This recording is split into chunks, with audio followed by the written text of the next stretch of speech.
Sinners, aptly titled for its Easter weekend release, is the new movie from Ryan Coogler, the director of Black Panther and Creed. It's set in 1930s Mississippi and stars Michael B. Jordan. And Michael B. Jordan has actually been in all of Ryan Coogler's films thus far.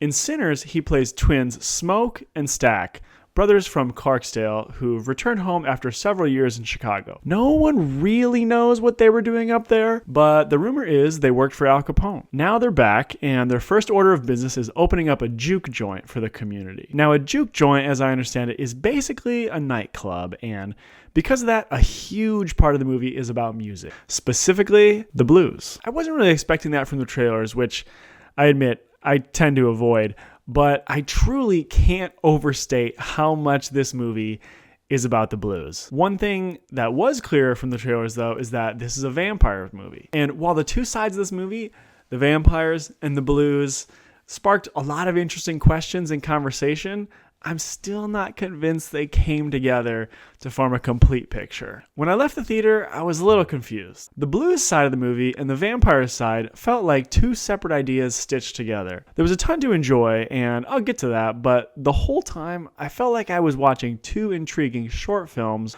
rather than one cohesive feature. But over the past few days, I've been thinking about this more.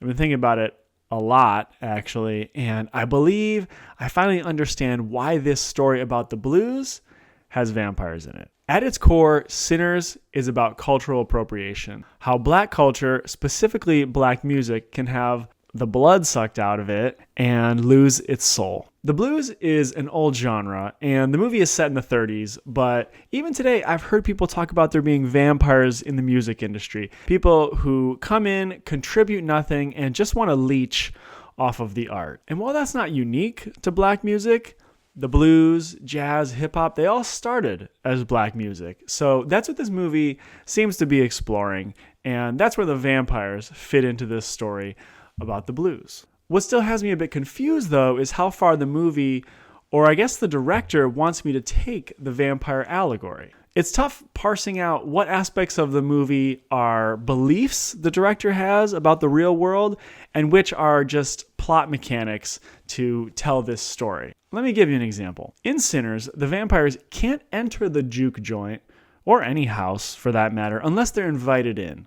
So as long as no one invites them in, they're powerless. Now, does that mean that black culture is only kept safe through vigilant gatekeeping? I think the movie is saying yes, but I'm not totally sure that's the message that the filmmaker intended, because Coogler has spoken in interviews about how much he values cultural convergence. Growing up in Oakland, he saw cultures mix and spark new forms of creativity, and he seems to have a very positive view of that. A strict gatekeeping message would also be strange and ironic, given that the composer of this movie, and Black Panther for that matter, is Ludwig Göransson, a white Swedish guy. You know, I suppose the movie probably isn't about race exactly, but really maybe it's more about guarding against vampires of any sort, people who only take and never give. The allegory is also cloudy to me in some other ways, because the people who get turned into vampires don't seem to have it that bad. They're pretty friendly, actually. They even talk about having a strong sense of community.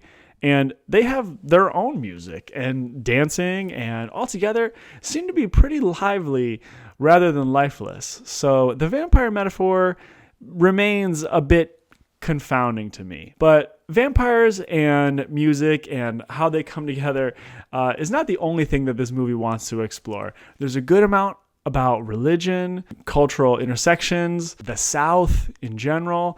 There's a lot going on thematically, and the movie clearly wants you to leave the theater asking questions, and I can respect that. Now, as for the entertainment value, I want to set the proper expectations for you, because Sinners was super hyped for me by early reviews. This movie is a slow burn. The first hour is almost entirely world building, introducing Clarksdale and its residents. The vampires don't show up until later, but when they do, There's a lot of great suspenseful moments. There's some really cool action, and the rest of the movie has some real momentum. As for the acting, the cast was solid across the board. I'm not the biggest Michael B. fan. He can be a bit limited dramatically, but he's a true movie star, and he carries the film well. The standout for me, though, was Delroy Lindo. Definitely a scene stealer. He felt the most authentically Southern, and he delivered most of the movie's best and funniest lines. Sinners gave me a lot to chew on, and I'm actually planning to see it again in a few weeks when things have settled a bit. I'm not in love with it the way a lot of people seem to be. I just haven't had that visceral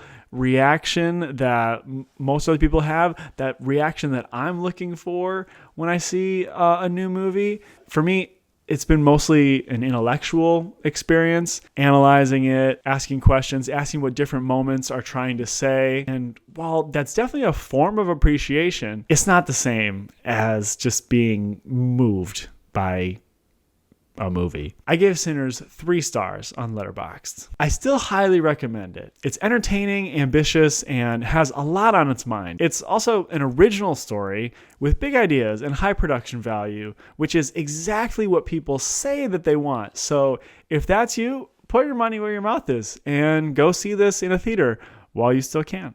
Thanks for watching my review. If you've seen Sinners, let me know what you think in the comments. See you next time.